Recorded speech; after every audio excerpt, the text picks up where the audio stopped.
Hello everyone! Magandang araw po sa ating lahat, mga kasukay, mga kalingap. Isang mapagpalang araw na muli. So for today's vlog, meron tayong good news.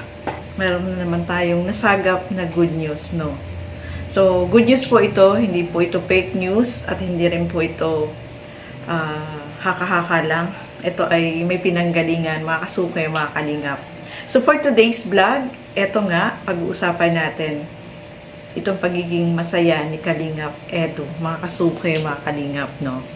Sobrang napapansin natin kay Kalingap Edu na sobrang masaya po siya, no? Maganda yung kanyang ngiti, no? Always naman siya maganda ang ngiti, pero etong last few days na ating nakita nung simula nung nag-announce si Kalingap Rob na tigil na sa pagbablog kay Erica is syempre, nakita natin na malungkot si Kalingap Edu. Pero ngayon, napapansin natin, lagi siyang nakangiti at lagi siyang masaya. At eto, meron siyang sinabi dito na magandang balita, no? So, aabangan po natin yan, mga kasukay, mga kalingap. Alam ko, marami yung talagang nasaktan, marami yung nanghinayang, at marami yung nagtaka, nagulat, di ba? So ngayon, ito pag-uusapan natin, itong magandang balita ni Kalingap Edu. At nakita din natin sa Facebook ni Erica, no, na meron siyang nag-change siya ng profile at meron siyang caption doon, mga kasukay. At pag-uusapan natin yan, mga kasukay, mga kalingap. So maganda itong pag-uusapan natin at alam kong matutuwa po kayo dito. So wala nang panigoy-ligoy. Tara, panoorin po natin ito. Welcome to my channel.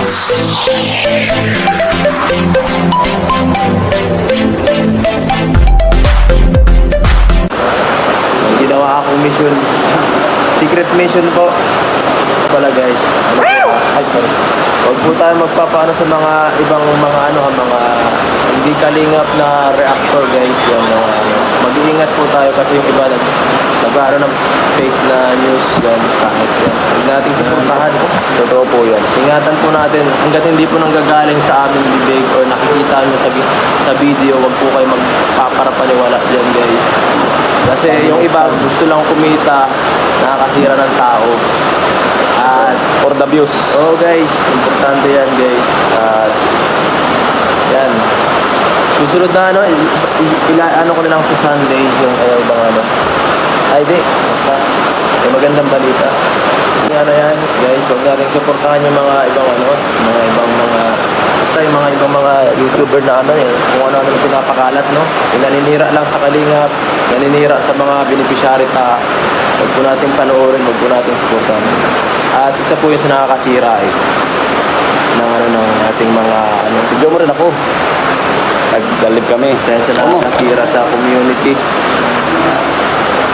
So ayan, mga kasukay, mga kalingap, narinig natin si Kalingap Edu. Mayroon tayong aabangan na good news.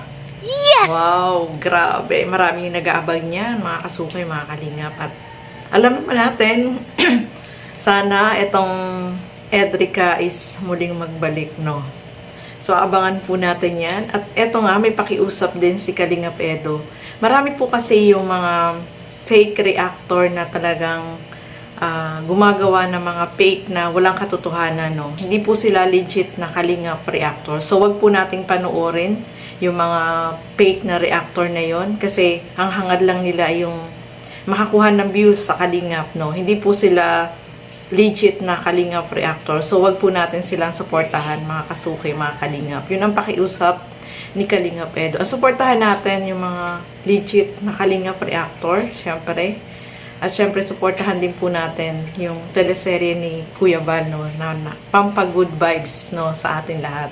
Kung hindi po kayo nakakapanood ng teleserye, ay yung telenovela na ina-upload ni Kuya Bal, is panoorin po natin, no. Napakaganda, mag-i-enjoy po kayo, sobrang Pampagood Vibes, at basta maganda siyang panoorin kung hindi pa ninyo napapanood, mga kasukay, mga kalingap. At ito, meron tayong nakita, no, sa Facebook kay Erica. Sa pag-usapan na rin natin, mga kasukay, mga kalingap.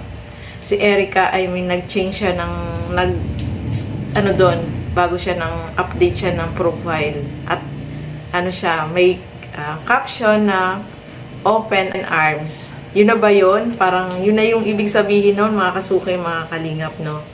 So, aabangan natin yan. Sana is itong Edrica ay muling magbalik at sigurado marami po yung matutuwa. Kasi talaga namang marami yung nagmahal at sumubaybay dito sa kanila, no? Naapektuhan tayong lahat, no?